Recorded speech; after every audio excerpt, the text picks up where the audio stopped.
La toute dernière cohorte d'infirmiers et infirmières, une quarantaine en provenance de l'Afrique francophone, est arrivée en octobre dernier en Gaspésie. Un apport professionnel qui donne un peu d'oxygène au réseau de la santé. Ces nouveaux candidats se sont installés dans la région avec leur famille et ont été répartis à travers la péninsule. Chaque personne profite d'une mise à niveau en soins infirmiers qui dure de 9 à 12 mois selon le cas. Les personnes sont candidates à l'exercice de la profession d'infirmière en attendant de passer l'examen de l'ordre. Ces personnes travaillent comme préposées aux bénéficiaires pendant leurs études au cégep. Rappelons qu'à l'automne 2022, le CIS de la Gaspésie a accueilli une première cohorte de 37 personnes. Ainsi, tour à tour, vous entendrez Ronnie Cummings, enseignante et coordonnatrice à l'AEC Intégration de la profession infirmière, suivi d'un candidat, Jaurès Bancolé, venu de la Côte d'Ivoire, et de Lou Landry, adjoint au PDG du CIS. À noter que tous ces candidats proviennent de 6 pays d'Afrique, soit l'Algérie, le Cameroun, la Côte d'Ivoire, la Tunisie, le Maroc et le Congo. Voici mon reportage. Bonjour, je m'appelle Ronnie Cummings. Je coordonne au niveau de l'enseignement pour l'AEC Intégration à la profession infirmière au Québec. Qu'est-ce que c'est que ce cours, en fait, en vos mots à vous? C'est une formation qui permet à des personnes qui sont infirmiers dans leur pays, minimalement depuis 4 ans, de venir faire la formation au Québec pour pouvoir travailler comme infirmier au Québec au niveau de l'ordre professionnel. Très bien. Alors, ça s'adresse à qui précisément, par exemple? Vous avez quoi comme cas concret? C'est des personnes qui ont été choisies avec le ministère de l'Immigration, avec l'ordre professionnel, avec les différents paliers gouvernementaux, pour faire en sorte d'amener des gens d'expérience à travailler pour dépanner le réseau de la santé ici. Ils déménagent avec leur famille et viennent ici travailler. Alors, en quoi consiste ce cours plus précisément?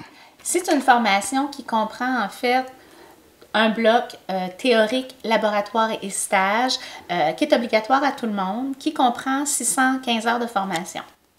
Par la suite, certains de nos étudiants vont avoir ce qu'on appelle un bloc prescriptif. Donc, dépendant de leur expérience de travail, vont avoir à faire 1 à 4 cours supplémentaires qui comportent un volet sur la santé mentale, un volet sur la pédiatrie, sur la périnatalité et un volet sur les personnes âgées. Wow. Donc, et on devient, donc, à la suite de cette formation, ça dure combien de temps à peu près en tout de bout en bout? De bout en bout, on a 62 semaines pour le faire. Quand même. Qui est vraiment maximal pour les personnes.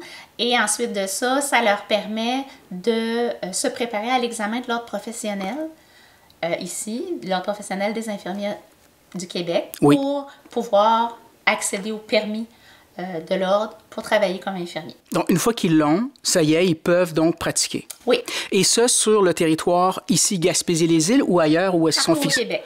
D'accord.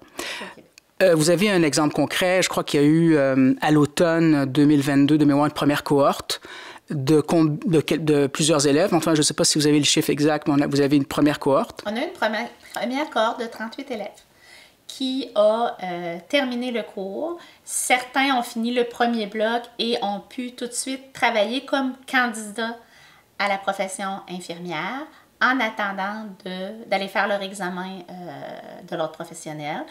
Certains élèves, eux, ont dû faire des blocs prescriptifs. On a certains élèves qui ont dû faire les 4 blocs pour pouvoir terminer. Les dernières personnes ont terminé au mois de février. En provenance d'où, principalement? On a des élèves du Maroc, du Cameroun, de la Côte d'Ivoire, beaucoup d'Afrique. Ça répond à un besoin, c'est pas pour rien qu'il y a ce cours. Ça répond à un besoin, on a un très grand besoin de main-d'œuvre. Là, on va prendre des gens qui ont de l'expérience et on va amener le surplus. Les pays n'ont pas tous des ordres professionnels au niveau des infirmières. Donc, ici, on a un ordre professionnel qui dicte, dans le fond, ce qu'on a à faire comme travail et on va aller leur donner tous les outils nécessaires pour qu'ils soient capables de répondre à ces exigences-là ici au Québec. Sur cette première cohorte, juste pour quelque chose de clair, est-ce qu'il y en a qui pratiquent à titre d'infirmier aujourd'hui ou ils attendent encore d'être attestés par l'Office? Présentement, ils travaillent comme candidats. Ils ont fait l'examen professionnel au mois de mars et ça va prendre quelques semaines avant qu'ils aient les résultats officiels pour savoir si l'examen est réussi. Donc, on attend. Mais ils continuent de travailler à titre de candidat à l'exercice. À l'exercice. Et ils pratiquent où? Ils pratiquent ici au CIS. comme on a 4 sites distants, Oui. Chandeleur, Sainte-Anne-des-Monts, Carleton et Gaspé, ils sont tous engagés par le CIS des quatre endroits distants. Comme institution collégiale, cette formation que vous donnez, est-ce que c'est une première pour vous? Aviez-vous de l'expérience auparavant ou c'était vraiment, vous écriviez l'histoire au fur et à mesure? Bien, c'est un nouveau programme. OK. Donc, le collège avait de l'expérience en formation à distance, avait de l'expérience en formation infirmière, mais c'est un nouveau programme qui a été révisé, organisé selon les besoins, selon les spécificités qu'on a ici et qui a été ajusté. Puis, on l'adapte, on le monte on a un programme de base, mais il y a aussi des choses qu'on fait il y a du tâtonnement qui se fait jusqu'à temps que ça soit bien ficelé. Un nouveau programme, peu importe lequel, va toujours avoir des ajustements. adaptations et des ajustements. Dernière question, il y a une nouvelle cohorte qui est en cours, n'est-ce pas? Celle-ci, ils sont combien, en fait? Et par rapport à la première cohorte, est-ce qu'on est dans la même dynamique? J'ai 38 élèves. Je crois que la première cohorte a tracé le chemin. Et ça a été peut-être un peu plus difficile parce que c'était nouveau pour tout le monde.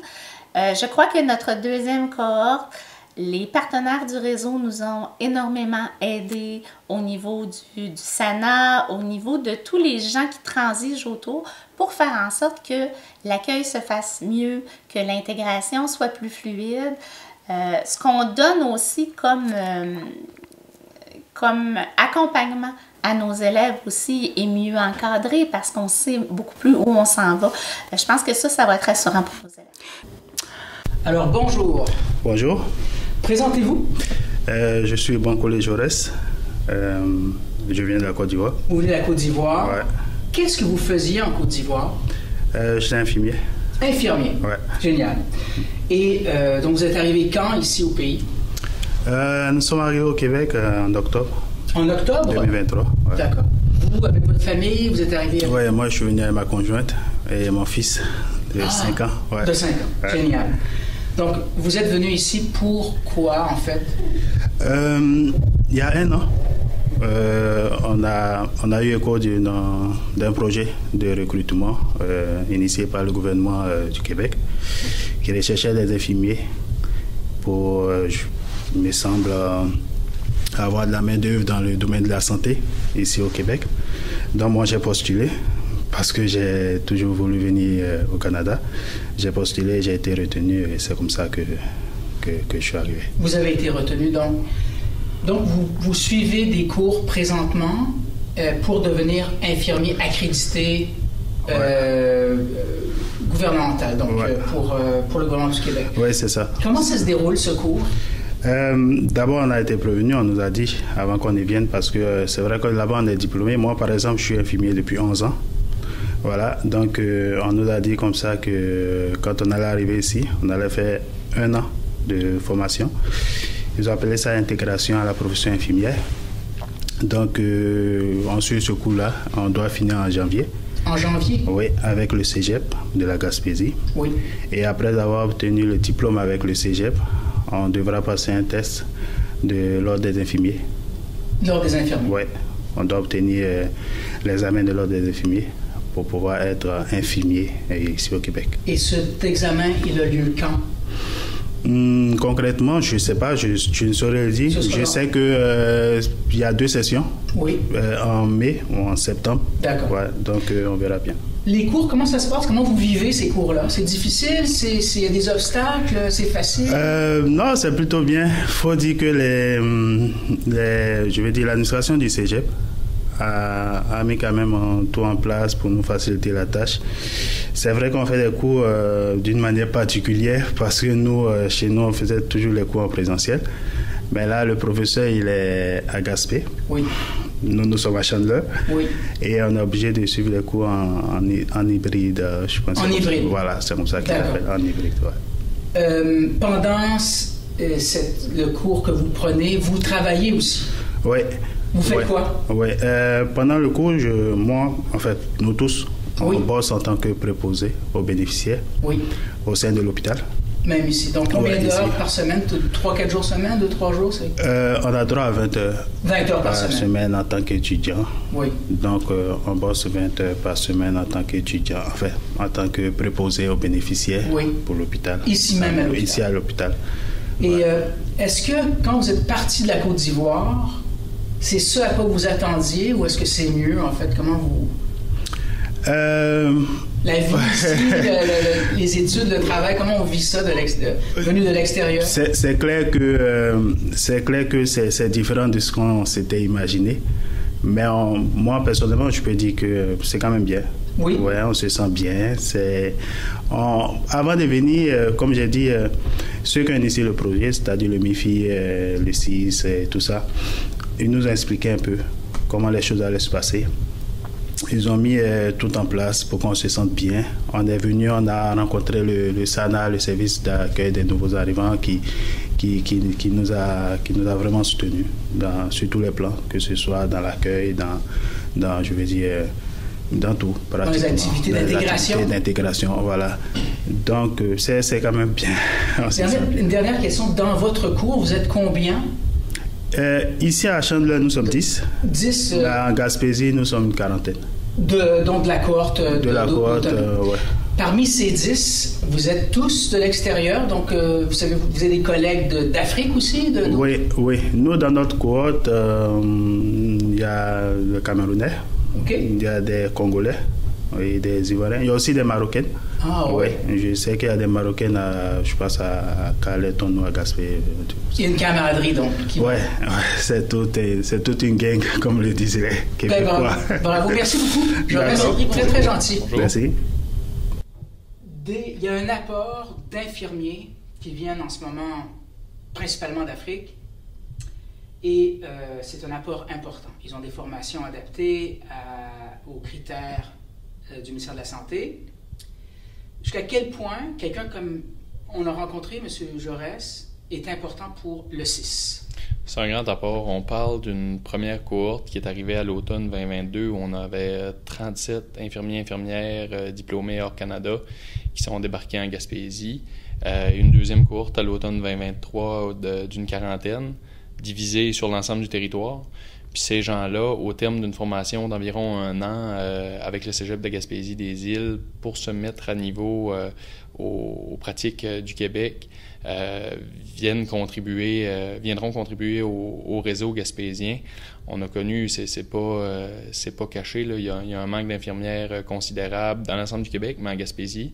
Par le passé, on a souvent parlé qu'on manquait d'environ 100 à 120 infirmières. On parle d'une arrivée de 77 personnes de 6 pays d'Afrique différents. Donc, vraiment, ça devrait, au cours des prochaines années, faire une différence considérable dans notre capacité à maintenir, je dirais, l'offre de soins et services auxquels les Gaspésiens et Gaspésiennes sont habitués. Une dernière question. Il semble y avoir un accueil. Ils sont bien encadrés, c'est ce que j'entends, et c'est sûr qu'il y a un moment d'adaptation pour ces gens-là.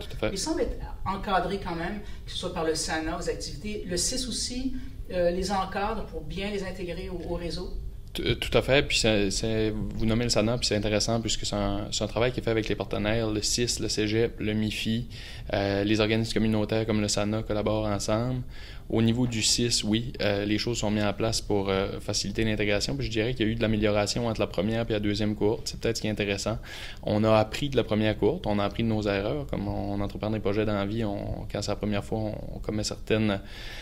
on voit certains enjeux, certains défis se pointer, puis on a corrigé le tir pour la deuxième. Par exemple, on avait une ressource dédiée à 100% sur le recrutement international qui chargeait du projet IDHC pour la deuxième cohorte, qui est en contact avec les gens dès leur intégration, alors qu'ils étaient encore dans leur pays, puis qui est allé aussi les accueillir à l'aéroport, où il y a eu des autobus de mis en place pour l'arrivée sur le territoire, etc. Puis l'autre aspect intéressant est l'intégration aux équipes, comme M. Jaurès en parlait, à raison de 20 heures semaine pour la plupart, dès l'arrivée ou presque, comme préposé aux bénéficiaires, ce qui permet de rencontrer des gens, puis de visualiser les nouveaux environnements de santé. Bien, merci beaucoup. Merci à vous. Vous écoutez votre reflet d'ici. Revoyez tous nos reportages sur notre site Internet. Le restaurant Côte d'Or de Grande-Rivière, là où le plaisir de bien manger rencontre la qualité d'un service courtois. Le restaurant Côte d'Or de Grande-Rivière vous propose ses classiques qui ont su faire sa réputation au fil des ans.